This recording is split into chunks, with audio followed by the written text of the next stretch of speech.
I am thrilled for this week's Life Drive Success with Matt Friedman, CEO and co-founder of WingZone. Coming up next.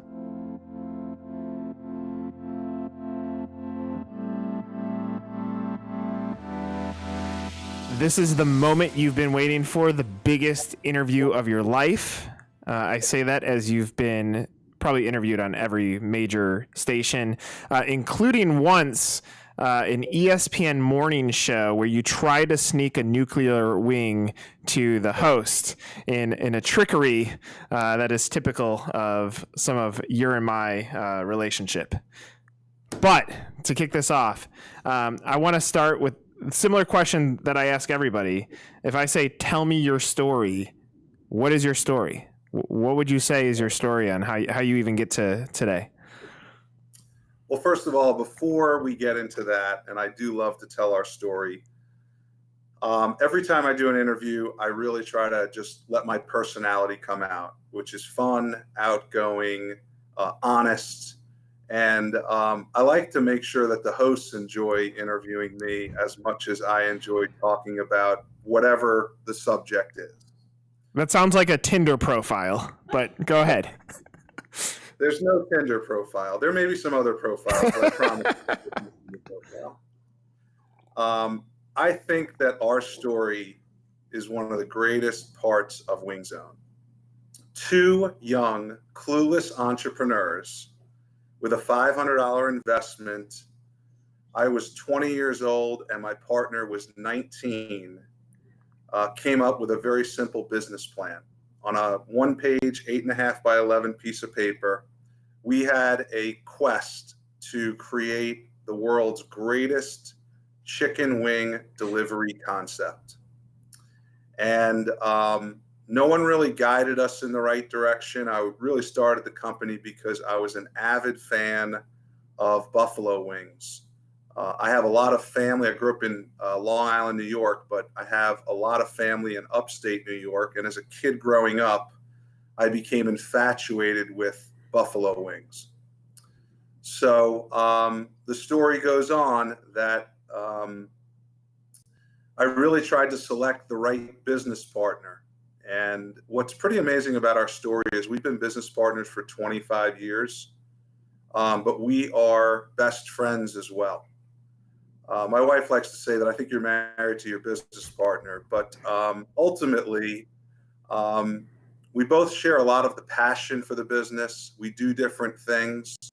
Some of the things we may talk about today is what's a successful business partnership about. But going back to the story, our menu is very simple: buffalo wings, French fries, and soft drinks, and we deliver them to all of the students that lived in residence halls and fraternity houses and off-campus houses, and ultimately it became a huge success.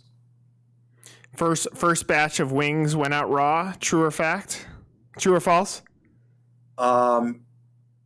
Somewhat true. We say rare, not raw. Sorry, rare. Yeah, well, we were so excited to get the first order, and Adam's like, they're not done. They're not done. I'm like, listen, I am the restaurant guy. I'm the operational guy. Says a 20-year-old. Even though I had no restaurant experience, I thought I was the expert. And ultimately, I'm like, we got to get these out of here. I mean, we were like so focused on speed of service and getting our first orders out. And ultimately, that first order came with a complaint. But you know what? You live and learn. And we've made plenty of mistakes over the years and still have been a successful entrepreneur and franchise company.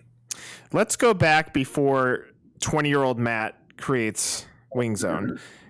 Was there points as you reflect back on your life? Were there points even before then where that entrepreneurial bug was hitting you? Can you look back at examples of trial and error before then? You know, I had a great childhood. I had some amazing friends, and I was an avid sports fan and what I would consider to be a very good high school athlete. So it really started kind of in competition. I really believe that business is just about competition and the desire to win, the desire to be great. So listen, you could say that I was a sore loser as well. when I lost something. But that competitive spirit to me just transitioned so well into business. And I knew early on that I wanted to create something of my own. I'm sure that if I ventured into the traditional workforce, I could have been successful, but I'm a type A personality. And ultimately, for me, business ownership was my focus and goal early in life. I think one of the advantages of starting at the age when we did was that although no one wants to fail, the reality was if it didn't work, we would find a way to do something else to be successful. And so I think that our age, when we started Wing Zone, was to our advantage. Do you, when you think back on this competitiveness that obviously was a fuel of it, you think about a Tom Brady who was passed up by every NFL team 6 times over, or a Michael Jordan cut from his high school team, that behind that competitiveness was some sort of painful moment of someone saying that they weren't good enough to do it. Did you ever have something like that was fueling your competitiveness of trying to earn, I don't know, praise from your parents, or something inside that was burning you to drive that competitive edge that you chose to apply to business? That's a really wonderful question. And I would say that, through sports, there was triumph and challenges and losses. But I think that when I first came up with the Wing Zone concept, the feedback in a negative way from friends or people I came in contact with was a great driver for me. The fact is, we had to go out there and find the capital to really grow. And, there was a lot of no's. There was a lot of doors, slammed in our face. And you guys don't have the capital or the net worth or some of those things. And to me, it was never a question of, well, let's just give up. It was continuing to figure out how to make it happen. I do want to make sure that a lot of the listeners understand that, you do need some breaks in business. And one of the things that to this day I am so thankful of is that Adam and mine parents really helped us back the initial Wing Zone. And it was usually a faith. It was a lot of money. We really had no experience. And so I think from that side, there was a genuine desire to prove to them and a lot of people that we could make this business a success. And probably my most proudest moment in business, I think there's really a few key things. Number one, which I think is top of the list, is within 6 months of business, we had paid our parents back. And I think it was one of those things where they never probably thought that they would get that money back. I think the second piece was really when we opened our first franchise location in 2000 in Tuscaloosa, Alabama. And then about 10 years later, we opened our first international location in Central America in Panama. And I think what it comes down to is when franchisees buy into your concept, ultimately then they were buying into us. It was such a great feeling, but there was tremendous pressure to be able to support them and make sure that they were successful. I want to get into the franchise growth in a second because I think that journey is an interesting one. But as you sit where you're sitting today, let me frame it this way. I am a very driven person. I see a lot of potential in what we could potentially do with the right people around me. That sometimes I can get blinded by the fact that I am driven to find success. So it's hard for me to take a step back and pinch myself and say, well, holy shit, we're sitting here in the Prudential building. We've done a lot of good things over the last 11 years. At this point in your life, are you able to have that pinch yourself moment, or are you still blinded by the potential of what you guys can still become on what you've accomplished? Do you get a moment to just sit back and reflect back on your life to this point and feel good about it? Or are you still pushing yourself mentally, that competitive nature that you had in sports that makes it hard for you to have those pause moments? I think that people meet me and I run into circles of friends or business associates or prospective franchisees. And I think that they view me as more successful as I view myself. I think that, not to get too sentimental, but life is about a multitude of successes, having a great marriage, um, family, you know, raising a few really great kids that have a bright future, and also building a great business and a great brand. I probably do not view myself as successful as others view me. And I think that that's great. I have no problem with that. I think it's a humble type of approach. I always, when I visit our restaurants and I work with franchisees and their people, I put on an apron, I wear the approved kind of uniform. I'm there as one of them. And I tell every one of them, I'm no different than you. And I think that they're very surprised at that approach. But I think that that's truly what I believe in my heart. Does Wing Zone define you, or does those other things define you as you reflect on yourself right now? I don't think Wing Zone defines me. I think it's the model in which we've been able to grow and learn so much. I was having a conversation with my son the other day, and he goes, "Dad, you seem to know a lot about everything." And it was a great compliment, because I think in this business, you've had to learn how to deal with suppliers, franchisees, frontline people, technology, marketing, how to sell things, how to sell franchises, real estate. And I don't think that it's necessarily Wing Zone. I could have been in the pizza business or in the tax business or whatever the case may be. So I don't think it's Wing Zone. I think it's the business model. And I think what I love about what we do every day is we touch a lot of people. And the fact is, we deal with people that are very successful multimillionaires who have other successful businesses. And we deal with hourly staff that are trying to make ends meet. And the fact is, you've got to be able to have a connection or a conversation or a relationship with everyone. When you're in the seat that you're in, or the seat that I'm in, at least this is my perception, however long you do it for, the reality is you get your ass beat every single day. And if you're not getting beat by a franchisee or a supplier or someone in the network, you're beating your own ass, because like there's so much internal pressure of the entrepreneur to find success that it's taxing. And what I've always found interesting about you, and even inspirational, is still you can have a smile on your face even when you're getting your ass beat. That you've always seemed to have.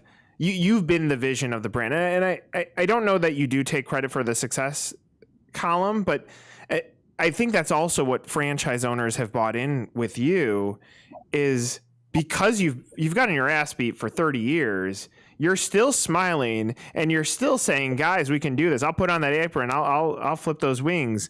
You still have that attitude. Is it ever tough not to keep that persona going, or is it just that's part of the success model, that it's in your DNA? I really believe, as the CEO or leader or kind of visionary, I think that's a great term of a CEO. If you don't have the vision or the passion, there's no possible way that anyone in the organization is going to have that. Listen, we have had some great success. We have had challenges. We've opened restaurants. Unfortunately, we've closed some restaurants. And I think that I love the fact that we continue to push. And I think the challenge is what I love about business. I don't know if I'd feel the same way if everything was perfect. And I know it never is, but if we never closed a restaurant and we were opening hundreds of restaurants all over the country and the world, maybe I'd have a different perspective.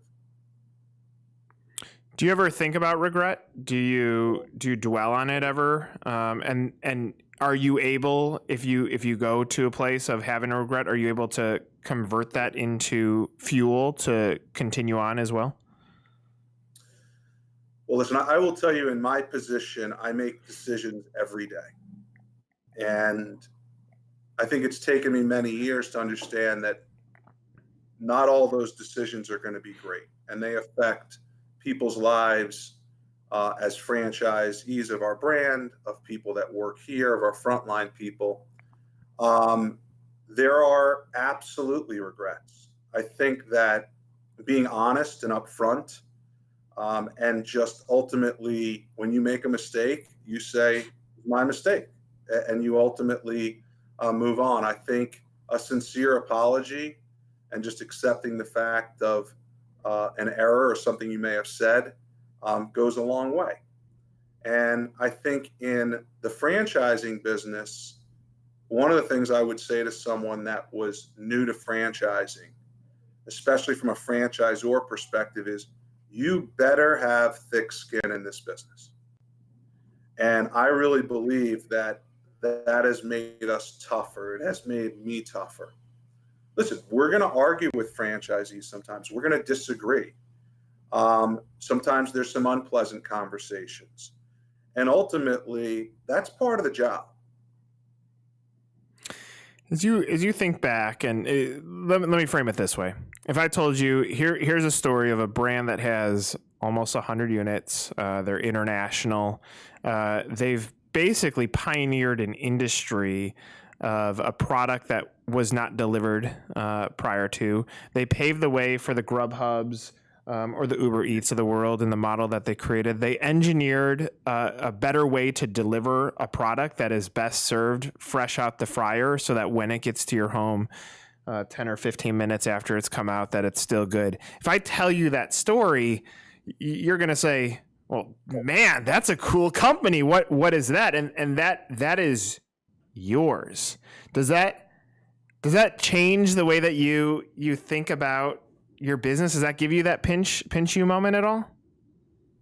I mean, to be honest with you, it just did. But I haven't thought about that as you kind of encapsulate everything that's happened. You're absolutely right. I mean, we were truly pioneers in our segment. I mean, we started a delivery concept when the only thing you could get delivered was pizza, maybe Chinese food. And it's amazing to look 25 years later to see there's practically nothing. I mean, you can get anything delivered.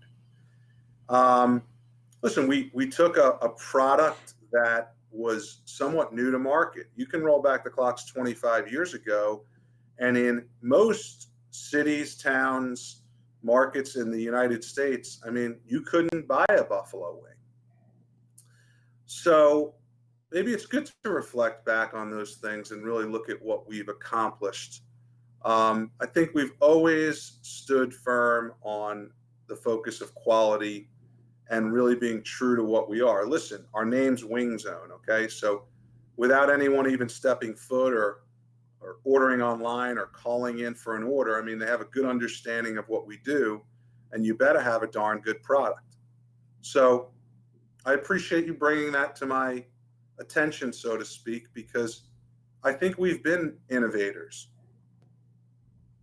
Yeah, I just, as I've known you, and this is a good thing, because as competitive as you are in sports, if you ever, in my relationship with you, if you've ever dominated me in any sport, which you've pretty much done in basketball and softball and golf, probably everything else, if I competed against you, you rub it in my face. But in business, you've always been humble enough to say, I'm not done with this journey, and that's an interesting philosophy that has probably helped propel you to be able to stick in a singular business for as long as you have?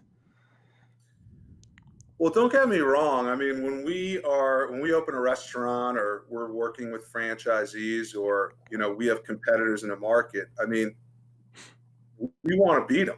I mean, we want to beat them down bad.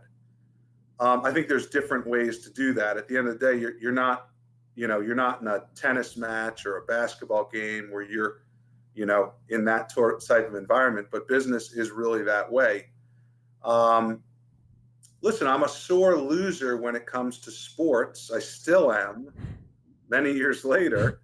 And I think that, listen, it teaches you that you're going to win some games, lose some games, play well one day, not play well.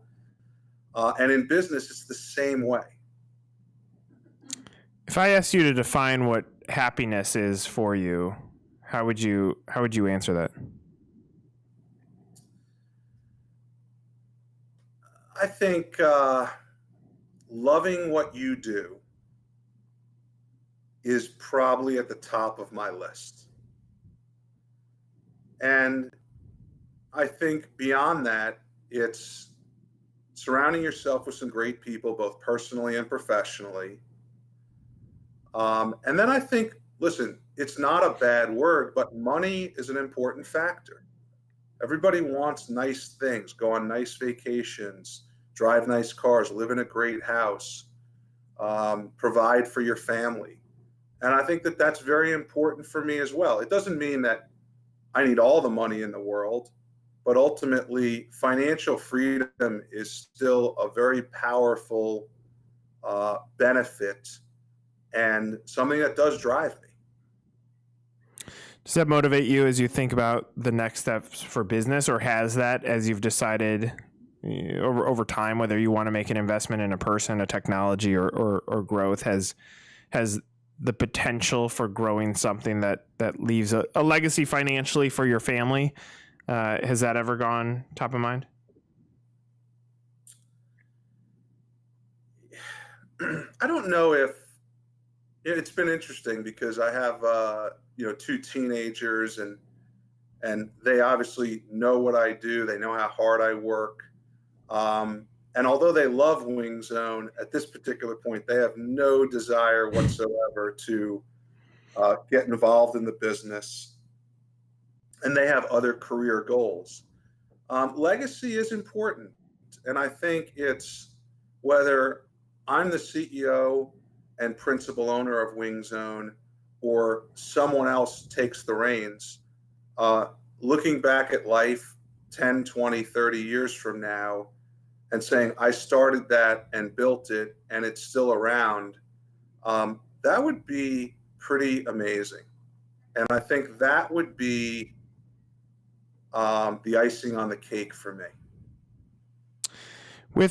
With kids that are reaching college age, at the end of the day, I mean, and this is my perspective, the value of college is more so guiding your life into what you want to do, because your college education didn't produce anything other than you starting a business. Same with mine. Ultimately, it like I didn't propel my education to something. I went and got hard knocks.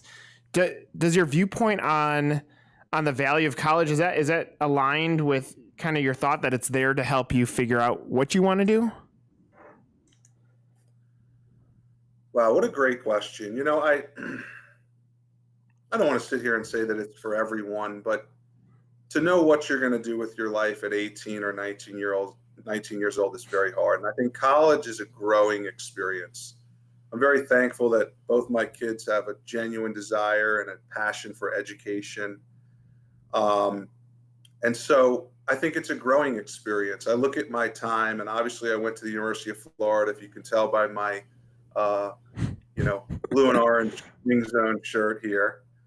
And the friends I met, the experiences, and part of it, and this is not a knock at the University of Florida, but it wasn't necessarily educational experience that I got out of it. It was the life experience. Right.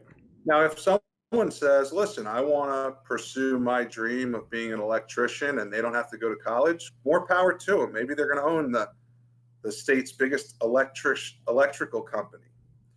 But to me, I don't know what the rush is for people to kind of get into the workforce. Take that opportunity and ultimately enjoy and experience what it has to offer.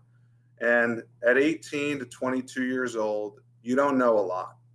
I think even at 25, you don't know a lot. I think it takes many years to really know a lot about life and business and experience. And I'll tell you, for me, it's really happened in the last probably 5 to 10 years. I feel like I've really come into my own and have wanted to learn more about things. I think in our industry, if you're not reading and attending events and keeping up with trends, whether it's menu innovation or technology or marketing or any of those things, you're going to get passed by. So whenever there's a new thing or a department within WingZone that has something, I typically sit in on it, not necessarily to come in as some sort of expert, just to learn. And I think the passion for learning and expanding your knowledge I love it. It's one of the things that I love about my job.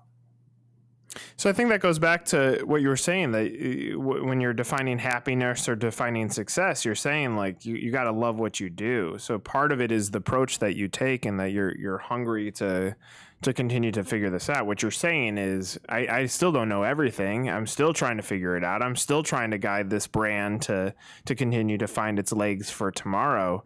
I think that's a valuable thing. And when you have that mindset, you have a shot at finding whatever that next level of success is in whatever business you're managing.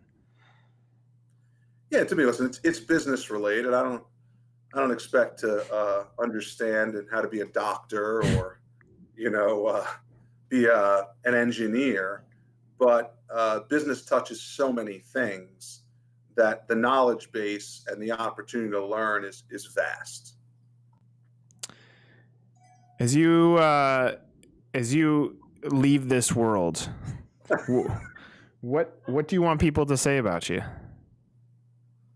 Well, not everyone's going to say great things. That's just always the reality.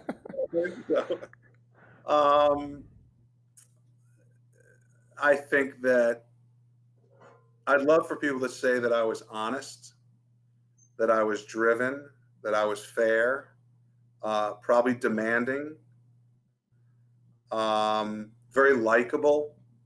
I think likability is such an undervalued asset of someone.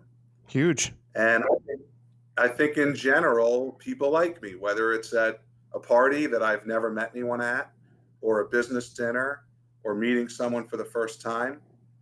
I don't really get too concerned about what other people say, but I do want people to like me.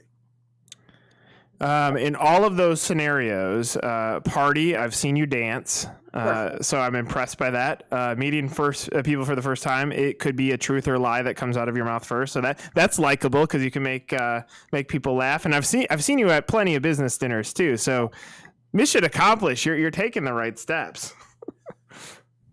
I appreciate that, Nick, and thanks to you for many of those great dinners as well in the conversation. But if I get invited to a dinner with you and there's other clients of yours there or other people, listen, we could talk about anything: sports, business, franchising, family. And I think that you've got to be well-rounded when it comes to that. So I want to close by saying this. One, I appreciate what you've accomplished in business. Now, anybody that knows my story, it's very parallel with yours. And part of my story, especially as business, that same 8.5 by 11 sheet of paper that you started yours on, you and your business partner helped me see some of my potential and guided me into doing the same. I've always looked at a lot of our business lives as I'm following your lead in a lot of the things you've done. So one, I completely appreciate you as a person. I want that to be said on the record, and what you've done for mentoring me. Two, I do think you deserve a lot of credit. You've done a lot of incredible things. I'm not sure everybody sees it the same way that I have, but you carved out an industry that is now arguably the biggest thing talked about today, and you've never taken full credit for taking a risk and delivering a product that no one heard of, that is now a part of everyday eating culture. I think you've accomplished a lot in business. It might not be the 500 unit chain that some other businesses took off as, but what you've done is still inspirational. And I appreciate you. I appreciate you sharing this story with us too. Well, that means a lot, Nick, and I mean that sincerely. Thank you very much. Thanks, Matt.